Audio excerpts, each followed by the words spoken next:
Hi, my name is Paul Offit. I'm talking to you today from the Vaccine Education Center at the Children's Hospital of Philadelphia. There are three vaccines that are currently available in the United States for COVID-19, for preventing COVID-19.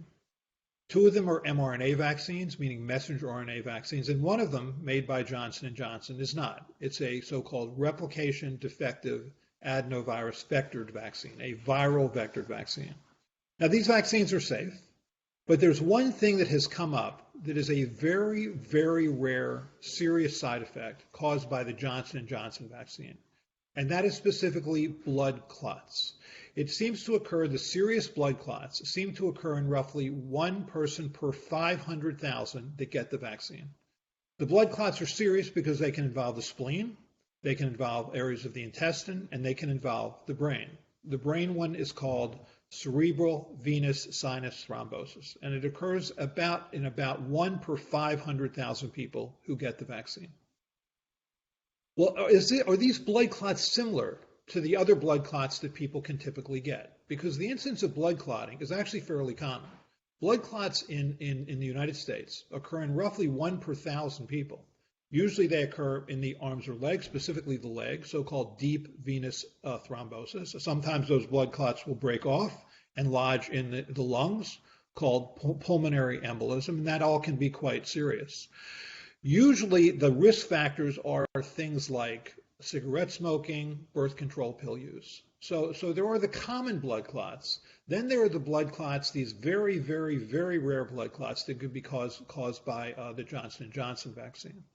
Are there any differences between these two types of clots? And the answer is yes. There are two major differences. The blood clots that are caused by this J&J vaccine are associated with something called thrombocytopenia, which is a lowering of the platelet count.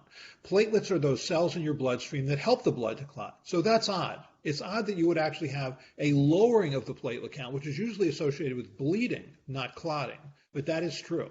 It's called thrombotic thrombocytopenia. So it's not the typical blood clots. The second thing is the mechanism by which the Johnson & Johnson vaccine is causing those blood clots. It causes it by actually activating something called platelet factor 4, which is a protein that's made by platelets that helps platelets aggregate, or said another way, helps platelets form a clot.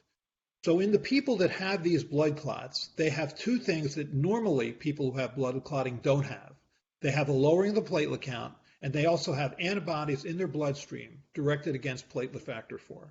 So that's the mechanism by which these two different types of clots are very different. But again, I want to underscore how rare this kind of blood clotting is, and is of interest that when people get infected with SARS-CoV-2, when they get the disease COVID-19, they also can get clots. In fact, about 16% of people who roughly 1 out of every 7 people who get infected with SARS-CoV-2 will have problems with increased blood clotting. And they can have the serious kinds of blood clots, including the blood clots in the brain, which occur in roughly 5 to 6 per million people, which again is much greater than is seen in the roughly 2 per million that is seen in blood clotting associated with the Johnson & Johnson vaccine. So because this virus is common and because it's important to prevent it, it's still important, obviously, to get all these vaccines.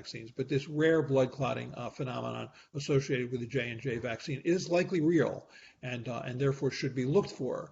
When, for example, you've gotten the J&J vaccine and you have things like headache or difficulty breathing or leg pain, and you feel it's serious enough to see a doctor, it's very simple to tell whether or not you have a blood clot that's caused by this vaccine, which you just get something called a CBC, which just stands for complete blood count. It's available 24 hours a day in any hospital. And if you have a normal platelet count, then that is not anything that was caused by this vaccine.